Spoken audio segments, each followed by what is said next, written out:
yang bermaksiat dan lainnya, nggak apa-apa.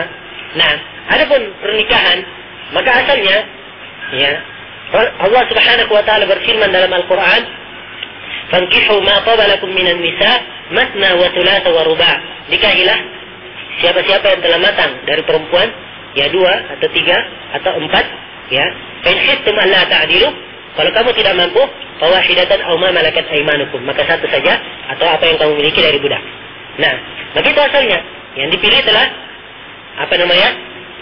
matang, ya. Dan usia dini itu bukan batasan, ya, atau usia muda itu bukan menunjukkan batasan bahwa ini telah matang atau tidak. Yang penting dia telah mencapai usia balik, maka boleh untuk dinikahi, ya, boleh untuk dinikahi. Dan Nabi Shallallahu Alaihi Wasallam nikah dengan Aisyah radhiyallahu taala anha sebelum Aisyah itu balik, ya, sebelum Aisyah balik, dan beliau melakukan sebagaimana layaknya suami istri itu setelah haid. Nah, wallahu taala.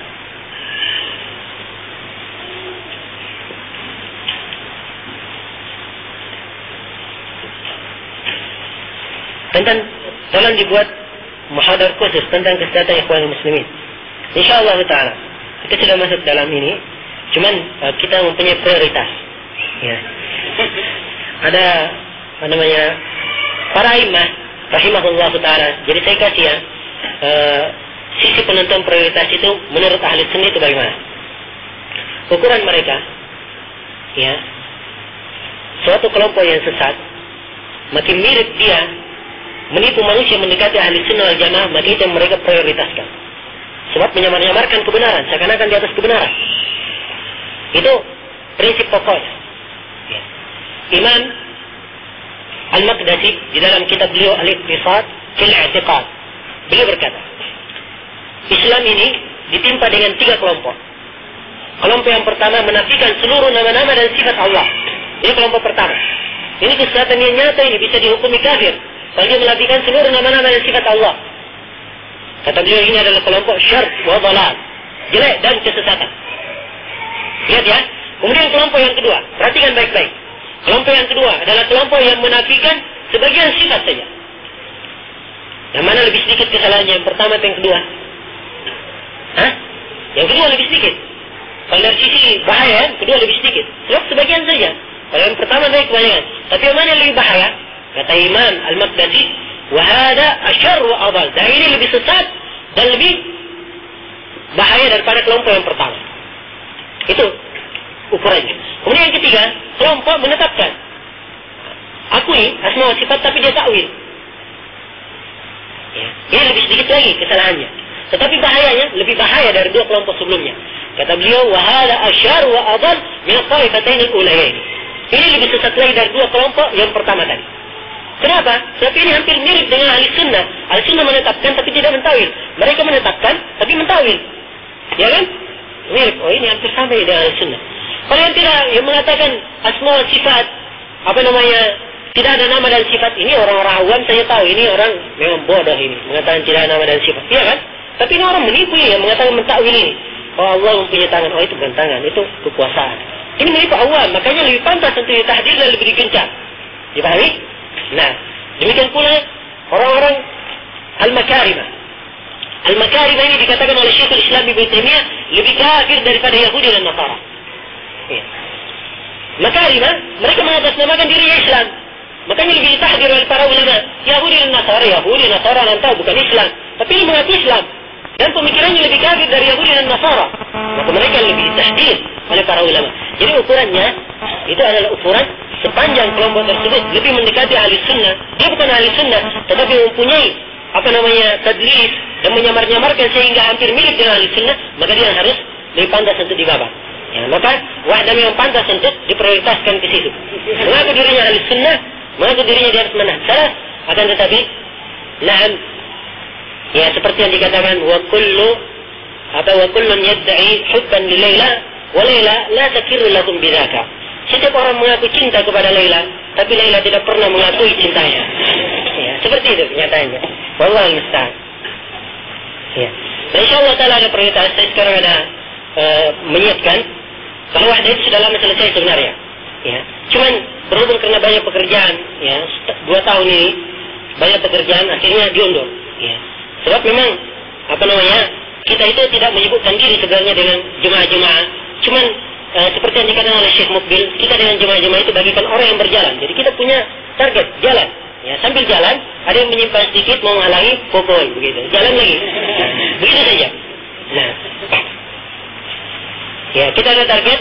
Ada setelah itu Syiah juga.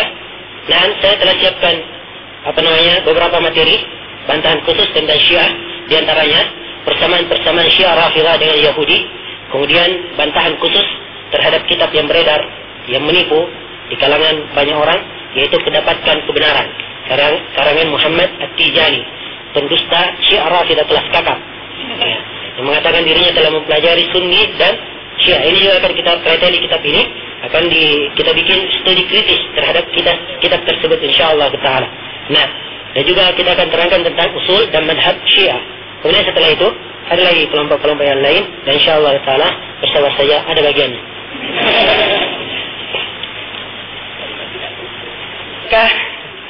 Bid'ah, biji-biji tasbih. Para ulama berbeda pendapat tentang menghukumi bid'ahnya. Tapi menghukumi tidak disyariatkan, semua sepakat tidak disyariatkan. Sebab tasbih ini hanya datang di dalam hadis yang palsu dan dhaif jiddan atau dhaif, itu saja. Kaidah umum, tidak ada hadis yang sahih menunjukkan Nabi bertasbih. Tapi menghukumi bid'ah, para ulama berbeda. Ada yang mau berbeda pendapat. Ada yang menghukumi bid'ah dan ada yang tidak menghukumi bid'ah. Cuma yang zahir, dan kaidah yang diterapkan oleh Syekh Al-Albani, setiap amalan yang dibangun di atas hadis yang lemah, ya, atau hadis yang maudhu', maka amalan tersebut adalah bid'ah. Dan bertasbih, ya, dengan biji-bijian itu hukumnya adalah bid'ah. Wallahu ta'ala alam. Apakah setiap ahli bid'ah akan meninggal dunia dalam keadaan sesat dan akan dihinakan oleh Allah? Iya, kalau dia dalam keadaan bid'ah tersebut. Waliyadzubillah. Hasbunallah wa ni'mal wakil. Mudah-mudahan kita dijaga dari al-bid'ah wal ahwa. Nah, dan dijauhkan dari hal tersebut.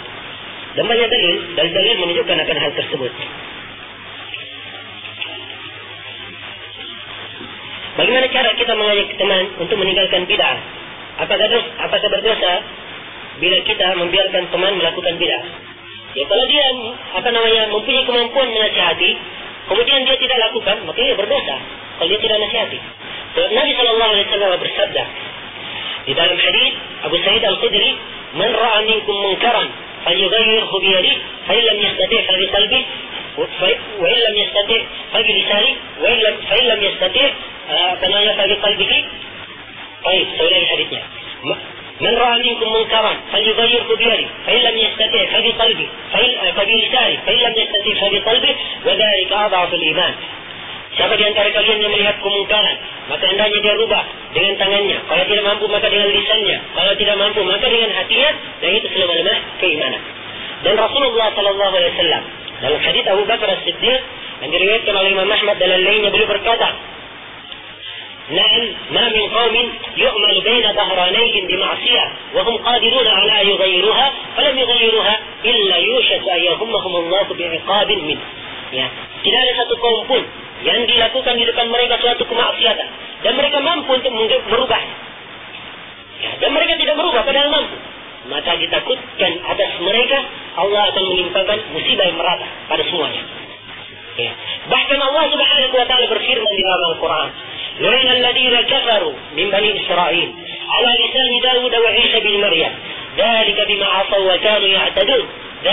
Kanu la yatanahawna 'an munkarin fa'alu, labisa ma kanu yasna'un." Telah dilaknat orang-orang kafir dari Bani Israel. Ya. Laknatnya ini melalui lisan Nabi Daud dan Nabi Isa. Kenapa dilaknat? Karena mereka melampaui batas. Bagaimana bentuk pelampauan batasnya? Mereka tidak saling mencegah kemungkaran yang mereka lakukan. Dan itu adalah sejelek-jelek perbuatan mereka. Ya. Maka membiarkan kemungkaran padahal dia mampu, itu adalah suatu dosa. Maka hendaknya kalau dia mampu, dia nasihati dengan berhikmah, dengan cara yang baik, ya, dengan lemah lembut. Allah Subhanahu wa taala berfirman, "Ud'u ila sabili rabbika bil hikmati wal mau'izatil hasanah." Berdakwahlah kamu ke jalan Allah dengan hikmah dan mau'izatil hasanah. Dan juga Rasulullah sallallahu alaihi wasallam bersabda dalam hadis Aisyah riwayat Muslim, "Inna ar-rifqa la yakunu fi shay'in illa zana wa la yunzaw an shay'in illa shana." sungguhnya lemah lembut itu tidak dicabut dari sesuatu kecuali akan menghiasi sesuatu itu, dan tidaklah lemah lembut ada pada sesuatu kecuali akan menghiasi sesuatu itu, dan tidaklah dicabut dari sesuatu kecuali akan memperjelek sesuatu itu. Maka kalau dia melakukan bid'ah, ditegur dengan cara yang baik, diterangkan ini yang akhi, dalilnya dari Al-Quran dan dari Sunnah melarang begini, hendaknya kamu jauhi dan seterusnya. Nah, kalian nilai, itu pembahasannya nanti kita terangkan besok, insyaallah taala. Nah,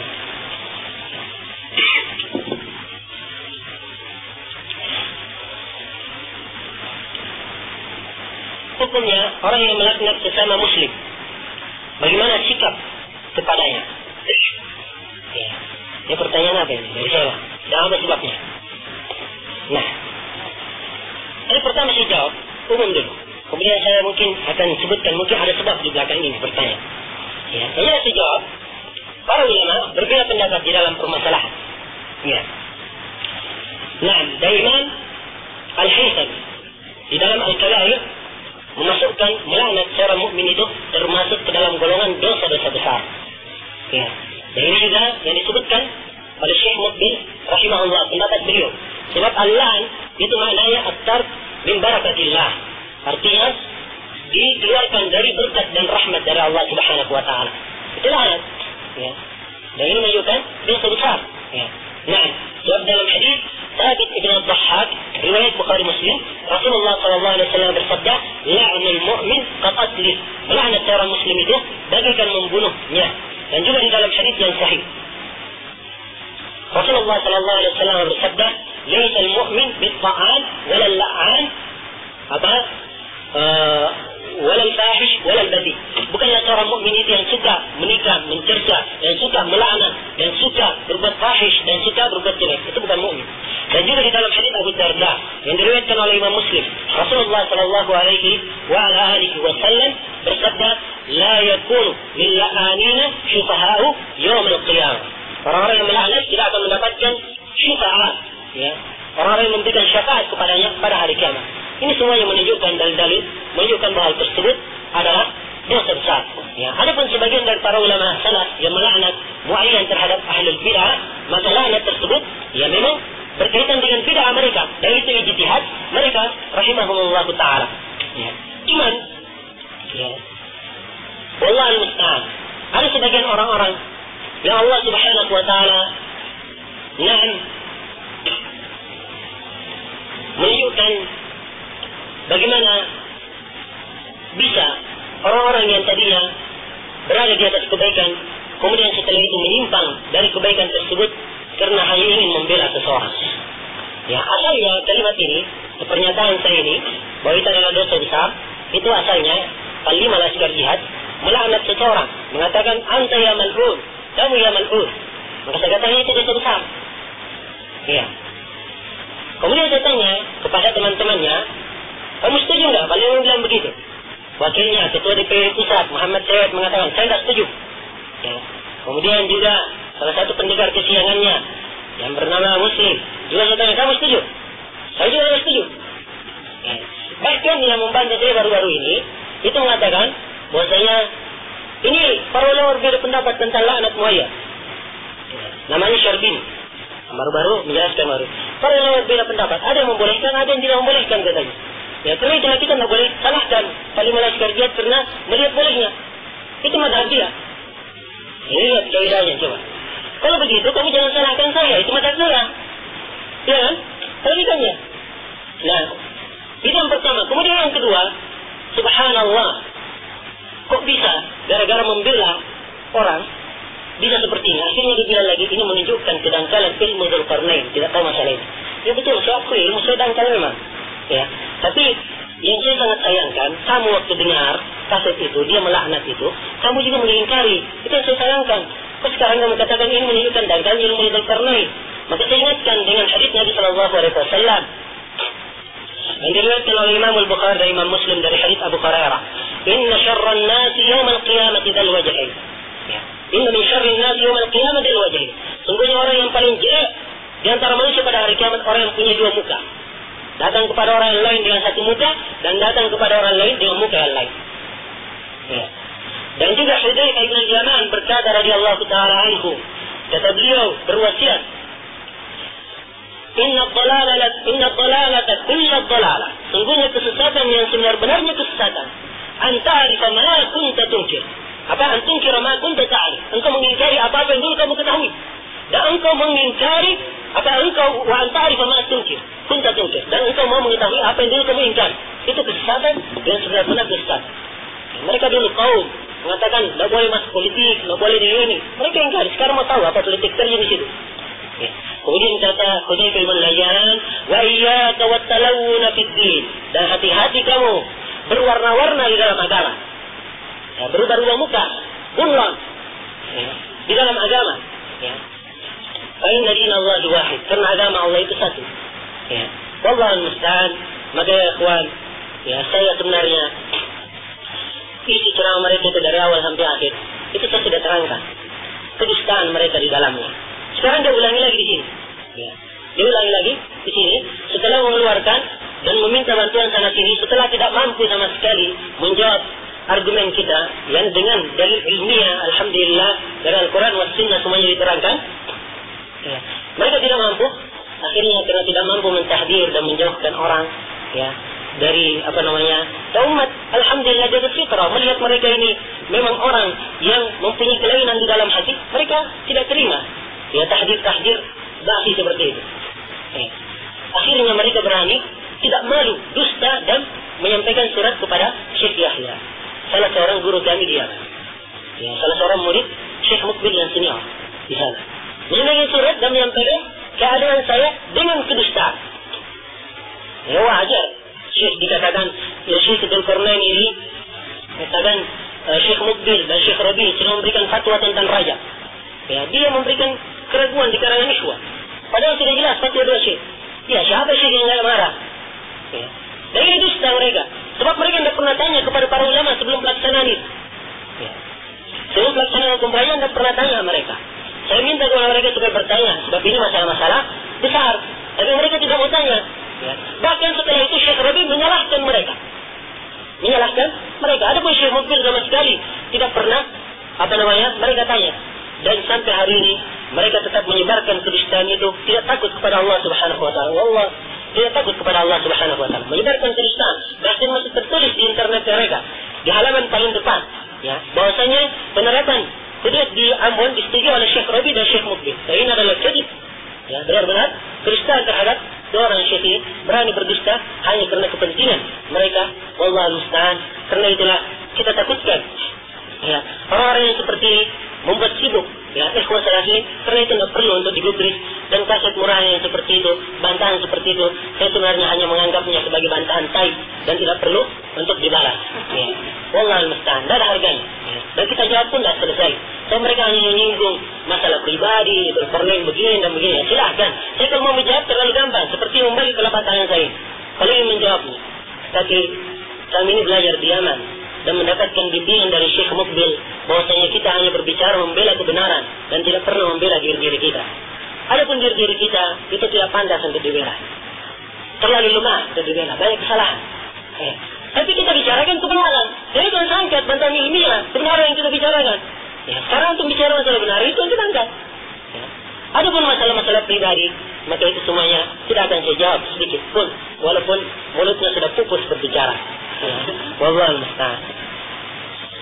Dan saya harap ikhwah tidak sibuk, ya, dengan hal-hal murahan seperti itu. Ya, wallahu musta'an. Dan antum lihat sendiri, ya, bagaimana hikid dan hasad serta kebencian orang-orang tersebut, ya, terhadap dakwah Ahli Sunnah wal Jamaah.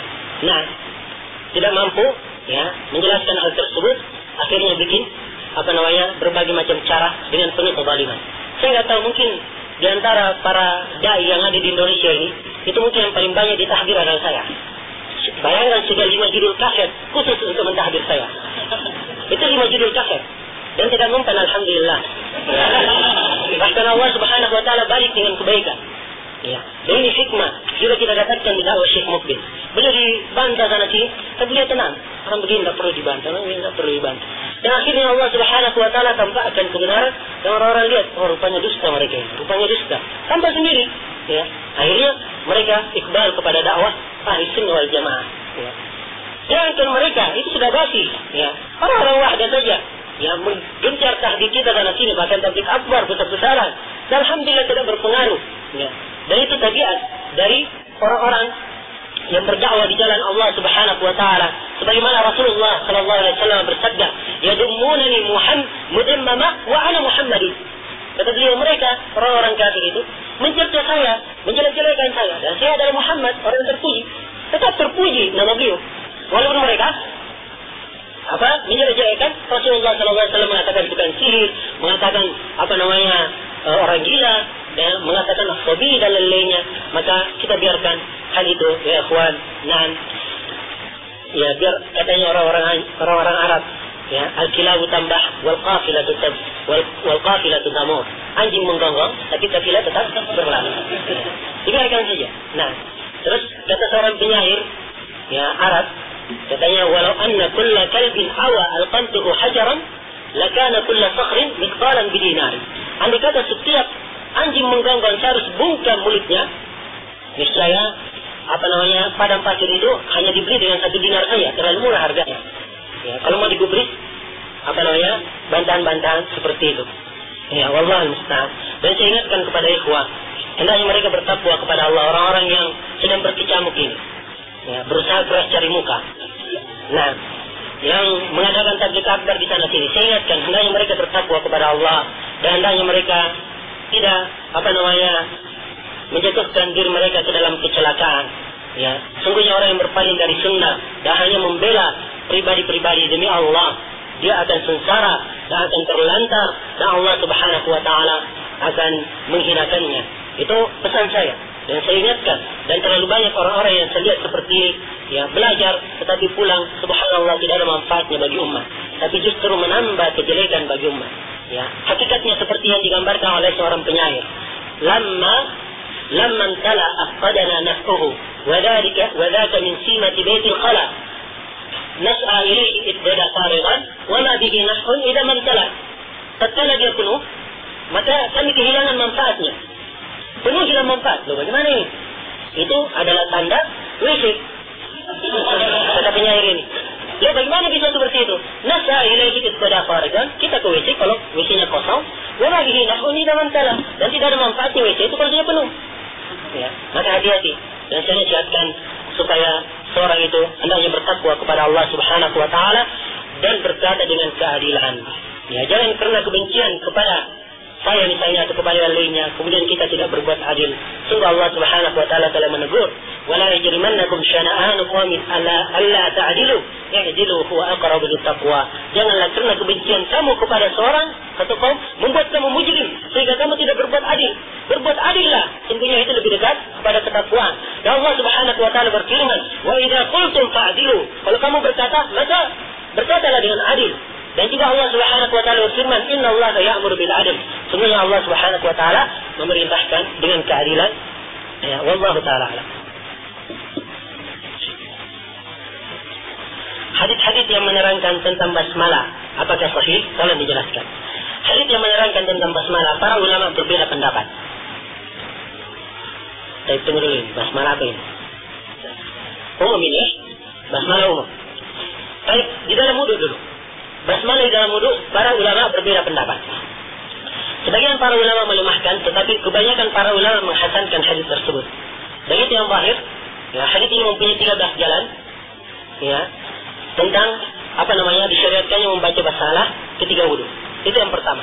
Kemudian yang kedua, tentang masalah syariat membaca basmalah, maka membaca Bismillahirrahmanirrahim, membaca basmalah itu adalah syariat umum dan disunnahkan pada setiap pekerjaan. Nah, banyak dalil yang menjelaskan tentang hal tersebut, seperti dalam surah Nahl, ya, suratnya Nabi Sulaiman disebutkan di situ isinya Bismillahirrahmanirrahim. Ya, dari Nabi Sulaiman kepada perempuan atau Ratu Saba. Siapa namanya? Ya, Ratu Balqis katanya begitu. Ya, itu kita dari kisah Israelia dan tidak bisa ditetapkan apakah namanya itu atau tidak. Jelas dalam Al-Quran disebutkan Ratu Saba. Itu saja yang kita tahu. Ya, atau Balqis itu kata orang. Ya. Nah, Bapak, itu pakai Bismillah. Dan juga Nabi Shallallahu Alaihi Wasallam ketika mengirim surat-surat itu pakai Bismillah. Di dalam hadits Ibnu Abbas dikirim surat ke Herakl, mulainya Bismillahirrahmanirrahim. Di dalam perjanjian Hudaybiyah, ya, Ali bin Abi Thalib disuruh menulis. Mulai pertama dengan Bismillahirrahmanirrahim. Ini kalau di dalam menulis dan di dalam mulai pekerjaan disunahkan baca Bismillah. Ya. Itu sunnah umum. Tetapi di dalam wudu itu hukumnya adalah wajib untuk membaca Bismillah. Wallahu ta'ala alam. Adapun membaca Bismillah ketika mau sholat itu hukumnya adalah bid'ah. Sebab pada sholat dan ibadah-ibadah yang khusus terikat dengan waktu dan tempat itu butuh dalil khusus kalau mau diikutkan di situ. Adapun kalau pekerjaan ibadah yang umum tidak terikat dengan waktu dan tempat itu boleh pakai Bismillah insyaallah taala. Atau pekerjaan umum, misalnya kita mau angkat barang Bismillah, mau jalan Bismillah, tidak apa-apa. Nah, perkara yang bagus. Bagaimana sikap kita seandainya pemerintah menganjurkan untuk berjihad ke Palestina? Di sini saya melihat ya kalimat menganjurkan. Ya, kalau menganjurkan itu apa? Sunnah atau wajib? Nah, makanya itu perlu dibahas dulu. Ya, taat kepada pemerintah hukumnya wajib memang. Kalau pemerintah mengatakan wajib untuk jihad ke Palestina, ya wajib untuk berangkat. Lalu boleh tinggal, kecuali orang-orang yang punya udur. Ya. Tetapi kalau pemerintah buka umum sunnah saja, maka hukumnya hanya sunnah. Nah, tergantung bagaimana statement dari pemerintah itu. Ya. Ini kalau pemerintah yang mendapatkan hidayah, wallahu musta'an. Tapi sangat disayangkan pemerintahan kaum muslimin, ya. Nah, pada hari ini tidak satupun yang menegakkan jihad hujum, jihad menyerang. Ya. Wallahu musta'an. Dan ini sangat disayangkan dan merupakan kelemahan kaum muslimin. Mudah-mudahan Allah Subhanahu wa taala mengembalikan mereka kepada agamanya. Ya, karena itulah ya ikhwan, pentingnya bagaimana melancarkan pendidikan at-tasfiyah wa tarbiyah, ya, membersihkan dari membersihkan agama ini dari penyimpangan, menjelaskan yang jelek, kemudian mentarbiah mereka agama yang benar itu bagaimana. Ini sangat penting sekali membentuk generasi umat, dan inilah yang diharapkan, dan dengan ini akan tegak syariat Islamiyah di muka bumi ini. Ya, karena itulah sangat bagus hikmah orang yang berkata, tegakkanlah syariat Islam dalam diri kamu, niscaya akan tegak syariat Islam itu di muka bumi. Ya. Nah, itu sejalan dengan firman Allah Subhanahu wa taala, wa'adallahu alladhina amanu minkum wa 'amilus shalihat la yastakhlifannakum fil ardh. Allah menjanjikan kepada orang yang beriman di antara kalian, beriman, berilmu, wa 'amilus shalihat, dan beramal saleh. Ya. La yastakhlifannakum, kalian akan dijadikan sebagai khalifah. Jadi mereka setelah beriman, berilmu, ya, tahu agamanya, maka dia sendirinya akan dijadikan khalifah oleh Allah Subhanahu wa taala. Tetapi karena penyakit yang sangat besar ini sehingga kaum muslimin tertimpa dengan kelemahan ini, wallahu musta'an. Mudah-mudahan Allah Subhanahu wa taala menjaga yahfaz alaina dinana wa yamutana muslimin, wallahu musta'an.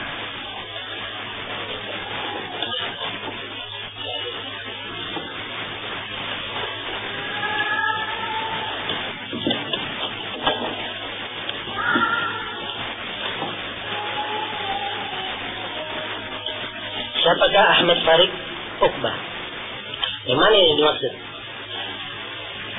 Orang DPP Al-Irsyad? Itu? Hah? Kalau itu yang saya kenal, memang asalnya dia mustaqim. Orang-orangnya dulu Abdullah Sungkar, dulunya. Setelah itu ke Saudi dan berubah pemikirannya. Tapi sekarang masih begitu-begitu saja. Ya, dengan pemikiran sururiyah, ya, dan lain-lainnya. Karena itu erat hubungannya dengan wahdah. Ya. Kemarin saya pernah baca pamflet, ada pengajian begitu, dia, kemudian ada juga dari Wahdah satu, siapa ini Bahlul Muhammad Ikhwan, dan ada lagi yang lain. Ya. Karena ini memang dari dulu saya ketahui dari mustaqim. Ya, pernah datang ke Yaman, Farid Uqbah ini, dia lihat-lihat katanya. Ya. Saya nggak tahu, dia Farid Uqbah dan nggak tahu bagaimana orangnya. Ketemu sama saya ajak keliling-keliling ke Maktabah Syekh Muqbil. Di perpustakaan Syekh Muqbil, perpustakaan atas, milik santri. Ya. Di perpustakaan ini, perpustakaan atas, di perpustakaan Syekh, itu ada rak khusus, judulnya buku-buku sesat. Ya. Ini khusus memang buku-buku sesat dimasukkan ke sini. Tidak ada yang baca kecuali orang-orang yang memang ingin membantah misalnya, atau ada butuh dengan bantahan. Orang-orang baru tidak baca. Ya. Dan dimasukkan di dalam buku-buku sesat itu Tafsir Al-Manar. Ya heran, kalau dimasukkan di sini. Saya bilang ini tidak akan masuk buku sesat di sini kecuali Sayyidin Syekh Muqbil. Ayo bagus katanya dicatat dulu. Tapi ini baik ini. Muhammad Rashid Ridha, dia juga mengakui salah. Dia tunjukkan saya tidak tahu ini orang, kau bilang Muhammad Rashid Ridha. Akhirnya saya bilang, ya akhi, ini orang mengingkari turunnya Isa bin Maryam, kemudian mengingkari ini dan ini. Ada mau dikatakan salafi? Diam. Ya. Walaupun hal, saya lihat dari tulisan-tulisannya, itu memang sekarang condong kepada orang-orang Sururi, dan cukuplah ya, dalil yang sangat besar, dia berada di Al-Irsyad, ya, di kelompok Al-Irsyad, jadi masuk ke dalam golongan dan kelompok yang menunjukkan bahwasanya ar-rajul ghairu mustaqim fi asli. Nah, wallahu musta'an.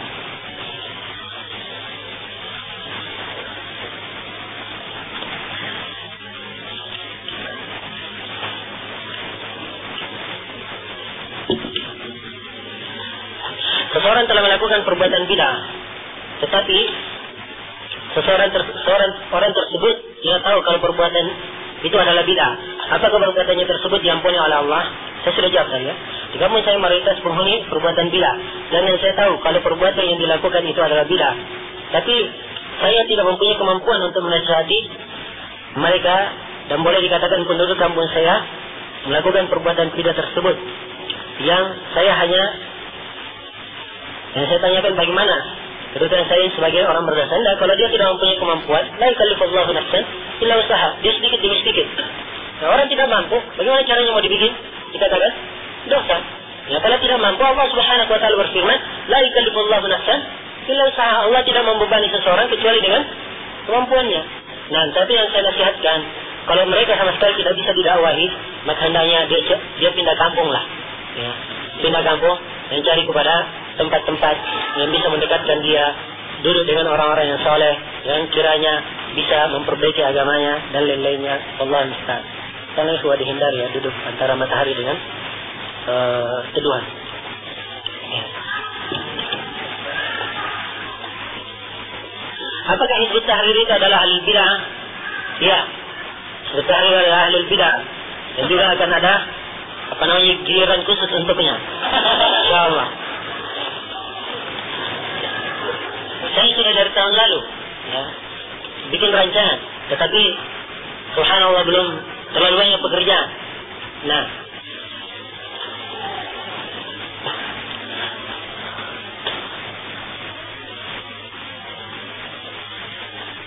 apakah pemakaian cadar bagi masyarakat Arab sudah dikenal sebelum turunnya ayat hijab? Wallahu a'lam, saya tidak tahu. Ya. Nah, cuman sebelum datangnya Islam, jahiliyah, orang-orang Arab itu biasanya tawaf telanjang di Ka'bah. Biasanya begitu, laki-laki perempuan. Nah, apakah ada cadar? Apakah cadar adalah budaya orang Arab? Tolong dijelaskan. Budaya orang Arab dan disyariatkan dan diikrar oleh Islam. Ya. Jadi bukan hanya sekedar budaya dia, tapi sudah menjadi syariatul Islam. Ya. Nah, dan dalilnya sangat banyak. Saya kira kita pernah berbicara dalam daurah yang tahun lalu kalau saya tidak salah. Bagaimana hukumnya menjadi anggota multi level seperti CNI, Ahadnet dan lain-lain? Saya masih butuh gambaran jelas lagi.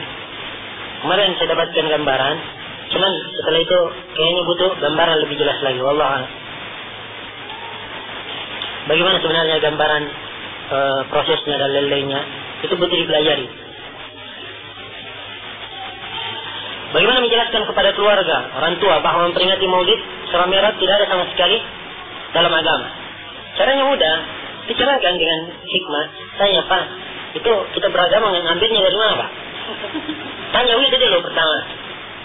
Oh, mengambil dari Al-Quran dan Sunnah. Ya. Pasti orang ya begitu. Ya. Oh iya Pak, betul itu Pak. Ini ada ayat lagi menunjukkan begini Pak. Iya kan? Oh iya ini, tunjukkan saja. Ya. Saya biarkan. Kalau nanya diimbangi terus. Ya. Jalan. Setelah itu sekarang kira-kira Maulid itu ada nggak tuntunannya Pak? Nah, dia akan menjawab sendiri. Ya, dia akan kembali. Oh iya, apa ya tuntunannya? Nah, tadi tidak dijelaskan bahwasanya tidak boleh ngambil sesuatu tidak tahu tuntunannya. Wala taqfu ma laysa laka bihi ilm. Bacakan ayat dalam surah Al-Isra itu. Dan janganlah kamu berhenti di atas sesuatu yang kamu tidak mempunyai ilmu dengannya, dan seterusnya. ya, diterangkan dengan baik, dan insya Allah sambil didoakan akan mendapatkan hidayah. Sebab, sebenarnya, ya, di dalam penyampaian itu kadang orang-orang bisa menerima, tetapi uslub di dalam menyampaikan itu kadang banyak ikhwan yang salah. Itu yang saya sering melihat akan hal tersebut. Ya, dalam uslub menyampaikan. Nah, harusnya dalam uslub menyampaikan kita harus pandai menyampaikan dengan hikmah, dengan cara yang baik sehingga kena ya hal tersebut dan bisa menjadi nasihat. Ya, bukannya menjadi laknat. Ya. Nah, kita mendapatkan laknat dari orang tua. Ya, wallahu musta'an.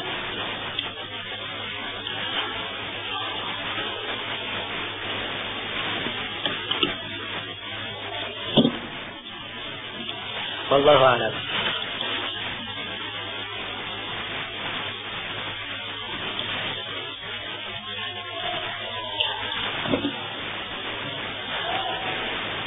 Bagaimana dengan perkataan orang yang mengatakan yang sesat masuk neraka adalah bid'ahnya, bukan orangnya? Hah? Ini yang mengatakan seperti ini bahaya sekali, adalah khatar. Ya. Nah, adalah khatar betul. Nah, dan mubtadi' sesat mengatakan seperti ini. Oh, dan jelas orang melakukan kesesatan itu dalam neraka. Ya. Wallahu musta'an. Terlalu banyak dalil untuk diuraikan di dalam masalah ini. Cuma saya tidak menghukumnya, saya cuma menjawab pertanyaan saja.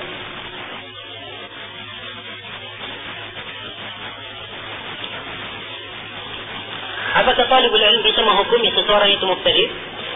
Perlu dirinci. Bid'ah apa yang dia lakukan?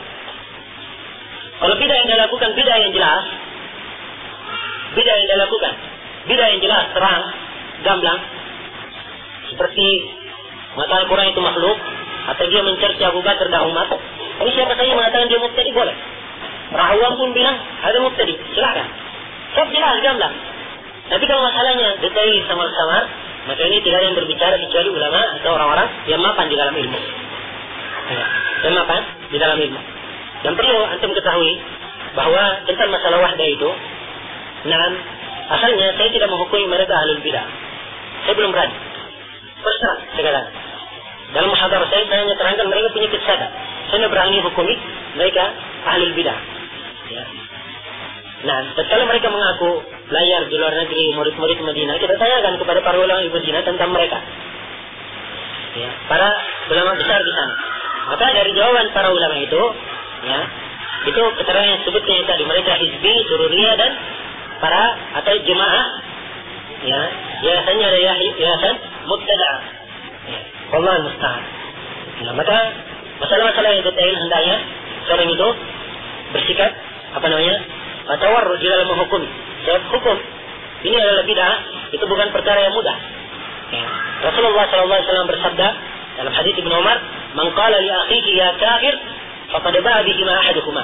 In kana kama qala wa illa harari." Siapa yang berkata kepada saudaranya wahai kafir, kalimat ini harus ditanggung oleh salah seorang dari keduanya. Kalau benar, tidak apa-apa. Kalau tidak, kalimat ini akan kembali kepadanya. Ya. Maka seseorang berbicara bukan dengan hawa nafsu, tetapi berbicara dengan ilmu, ya, dan berbicara dengan dalil syariah. Ya, maka jangan bergampangan di dalam mengitlaqkan. Adapun menjelaskan kesesatan, lihat perkara munkar, jelaskan ini munkar, tapi jangan menghukumi orangnya dulu sebelum jelas hal-hal yang membuktikan orang tersebut mubtadi atau tidak. Jelas ini ya? Boleh kamu gunakan radhiyallahu anhu di belakang nama seperti Aisyah radhiyallahu anha. Radhiyallahu. Dia boleh. Radhiyallahu itu untuk para sahabat. Dia boleh. Nah.